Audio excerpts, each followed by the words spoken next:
വിവാദ രംഗങ്ങൾ നീക്കം ചെയ്യും. ഖേദം പ്രകടിപ്പിച്ച മോഹൻലാൽ. ഇനി കാണുന്നത് എമ്പുരാനല്ല, വെറും എമ്പാമ്പുരാൻ. പരിഹാസവുമായി സുരേന്ദ്രൻ. എമ്പുരാൻ സിനിമയുടെ ഉള്ളടക്കത്തെ ചൊല്ലി ഉയർന്ന വിവാദത്തിൽ ഖേദം പ്രകടിപ്പിച്ച മോഹൻലാലിന്റെ പോസ്റ്റർ ഷെയർ ചെയ്ത് ചിത്രത്തിന്റെ സംവിധായകൻ പൃഥ്വിരാജ് സുകുമാരൻ. നിർമ്മാതാവ് ആന്റണി പെരുമ്പാവൂരും പോസ്റ്റർ പങ്കുവച്ചു.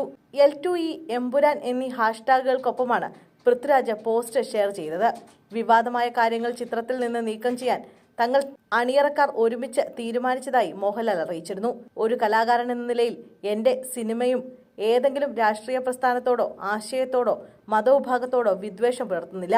അതുകൊണ്ട് എന്റെ പ്രിയപ്പെട്ടവർക്കുണ്ടായ മനോവിഷമത്തിൽ എനിക്കും എമ്പുരാൻ ടീമിനും ആത്മാർത്ഥമായ ഖേദമുണ്ടെന്നാണ് മോഹൻലാൽ ഫേസ്ബുക്കിൽ കുറിച്ചത്. അതേസമയം എമ്പുരാൻ വിവാദത്തിൽ സിനിമയുടെ അണിയറ പ്രവർത്തകരുടെ ഖേദപ്രകടനത്തിന് പിന്നാലെ പരിഹാസവുമായി BJP നേതാവ് K. സുരേന്ദ്രൻ രംഗത്തെത്തി. ഫേസ്ബുക്ക് പോസ്റ്റിലാണ് BJP നേതാവിന്റെ പ്രതികരണം. ഇനി കാണുന്നത് എമ്പുരാനല്ല, വെറും എമ്പാമ്പുരാൻ എന്നും K. സുരേന്ദ്രൻ പറയുന്നു. ഉത്തരത്തിലുള്ളത് എടുക്കാനുമാവില്ല, കക്ഷത്തിലുള്ളത് പോവുകയും ചെയ്യും, ഉദരനിമിത്തം ബഹുവൃത വേഷം തുടങ്ങിയ പരാമർശങ്ങളും ആരെയും പേരെടുത്ത് പറയാതെ K. സുരേന്ദ്രൻ പറയുന്നു.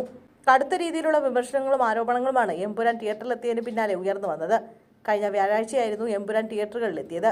ഗുജറാത്ത് കലാപവുമായി ബന്ധപ്പെട്ട ചിത്രത്തിലെ ചില പരാമർശങ്ങൾ ചൂണ്ടിക്കാട്ടി എമ്പുരാനെതിരെ ബഹിഷ്കരണാഹ്വാനവുമായി സംഘപരിവാർ രംഗത്തെത്തിയതോടെയാണ് വിവാദങ്ങൾക്ക് തുടക്കമായത്. ബുക്ക് ചെയ്ത ടിക്കറ്റുകൾ വരെ ചിലർ ക്യാൻസൽ ചെയ്തിരുന്നു. കേരളത്തിൽ നിന്നുള്ള BJP നേതാക്കൾ അടക്കം ചിത്രത്തിനെതിരെ രൂക്ഷ വിമർശനം ഉന്നയിച്ചിരുന്നു.